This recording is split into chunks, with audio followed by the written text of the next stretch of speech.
Shalom, Bapak Ibu, Saudara-saudari yang terkasih di dalam Tuhan Yesus Kristus. Hari ini kita akan melanjutkan pembacaan dan perenungan kebenaran firman Tuhan dari kitab Ulangan pasal yang ke-34 ayat yang pertama sampai yang ke-12. Saya mengajak kita semua untuk mengambil Alkitabnya dan kita akan membacanya bersama-sama. Kita akan memulai dengan ayat yang pertama.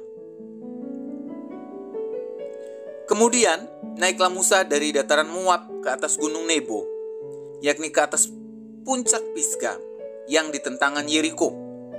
Lalu Tuhan memperlihatkan kepadanya seluruh negeri itu, daerah Gilead sampai ke kota Dan, seluruh Naftali, tanah Efraim dan Manasye, seluruh tanah Yehuda sampai laut sebelah barat, tanah Negeb dan lembah Yordan, lembah Yeriko, kota pohon korma itu sampai Zoar.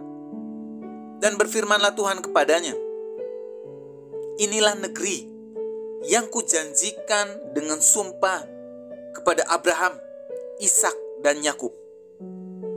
Demikian, kepada keturunan mula akan kuberikan negeri itu. Aku mengizinkan engkau melihatnya dengan matamu sendiri, tetapi engkau tidak akan menyeberang ke sana. Lalu matilah Musa, hamba Tuhan itu, di sana di tanah Moab, sesuai dengan firman Tuhan. Dan dikuburkannya lah dia di suatu lembah di tanah Moab, di tentangan Bet Peor.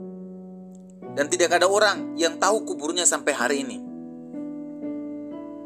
Musa berumur 120 tahun ketika ia mati. Matanya belum kabur dan kekuatannya belum hilang. Orang Israel menangisi Musa di dataran Moab 30 hari lamanya. Maka berakhirlah hari-hari tangis perkabungan karena Musa itu. Dan Yosua bin Nun penuh dengan roh kebijaksanaan, sebab Musa telah meletakkan tangannya ke atasnya. Sebab itu orang Israel mendengarkan dia dan melakukan seperti yang diperintahkan Tuhan kepada Musa. Seperti Musa yang dikenal Tuhan dengan berhadapan muka, tidak ada lagi nabi yang bangkit di antara orang Israel. Dalam hal segala tanda dan mujizat yang dilakukannya atas perintah Tuhan di tanah Mesir terhadap Firaun dan terhadap semua pegawainya dan seluruh negerinya. Dan dalam segala hal perbuatan kekuasaan dan segala kedahsyatan yang besar yang dilakukan Musa di depan seluruh orang Israel. Bapak Ibu, saudara-saudari yang terkasih di dalam Tuhan Yesus Kristus, melalui pembacaan dan perenungan firman Tuhan hari ini, melalui Ulangan pasal ke-34, kita terus diingatkan bahwa Tuhan yang kita sembah dan percaya adalah Tuhan yang tidak pernah lupa dengan janjinya, Tuhan yang selalu menepati janjinya. Dalam Ulangan pasal 34 ayat yang pertama, kita dapat melihat bersama bahwa Tuhan memperlihatkan kepada Musa tanah yang dijanjikan Tuhan kepada bangsa Israel. Sampai di titik ini, kita dapat melihat Tuhan selalu memegang janjinya. Meskipun melewati rentang waktu yang lama bagi kita, namun Tuhan tidak pernah lupa dengan janjinya. Oleh sebab itu, yang perlu kita yakini di masa kini adalah jangan khawatir. Janganlah takut untuk melewati hari ini dan untuk mencapai mimpi dan masa depan kita. Karena Tuhan tidak pernah lupa dan selalu memegang janjinya. Yang berikutnya yang dapat kita pelajari dari Ulangan pasal 34 ayat 5 sampai 12 adalah Tuhan kita selalu memiliki rencana dan rancangan yang terbaik. Jauh melebihi dari setiap rencana dan rancangan kita. Biasanya kita hanya memikirkan dan melihat yang di depan mata kita. Namun berbeda dengan Tuhan yang selalu melihat jauh dari yang tidak terlihat oleh kita. Ketika kita hanya melihat kegagalan dan kesedihan hari ini sebagai suatu akhir, Tuhan melihatnya sebagai permulaan yang baik untuk bangkit, untuk meraih masa depan yang penuh bahagia.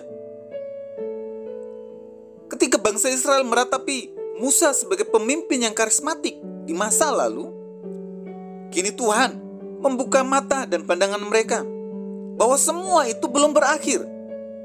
Ada masa depan yang penuh harapan dan pemimpin yang sudah Tuhan persiapkan, yaitu seorang Yosua, untuk melihat masa depan yang baru dan penuh harapan. Bapak Ibu Saudara yang terkasih, dari sini kita dapat mempelajari bahwa Tuhan adalah perancang yang hebat bagi hidup saya dan bagi hidup saudara. Mari kita berdoa. Tuhan, kami mengucap syukur melalui perenungan firman Tuhan dan pembacaan firman Tuhan hari ini. Kami terus diingatkan kembali bahwa Tuhan yang kami sembah di dalam nama Yesus adalah Tuhan yang selalu memegang janjinya. Dia tidak pernah ingkar, dia tidak pernah lupa, dan dia selalu memegang janjinya dan menggenapi janjinya di dalam kehidupan kami dengan setiap doa dan pergumulan yang kami hadapi. Kami yakin dan percaya bahwa Tuhan yang memegang janjinya. Dan kami belajar hari ini diingatkan lagi bahwa hari ini Tuhan selalu merencanakan dan merancangkan yang terbaik bagi hidup kami. Sekalipun rencana dan rancangan kami gagal, tapi rencana dan rancangan Tuhan tidak pernah gagal di dalam hidup kami. Terima kasih Tuhan Yesus melalui kebenaran firman Tuhan hari ini. Kuatkan dan teguhkan hati kami terus dalam mengiringi-Mu. Di dalam nama Yesus kami sudah berdoa. Amin. Kiranya renungan hari ini terus menguatkan langkah kita dalam mengiringi Tuhan Yesus Kristus. Ingat, tetap teruslah berdoa, tetap teruslah percaya, dan tetap teruslah bersyukur. Tuhan memberkati.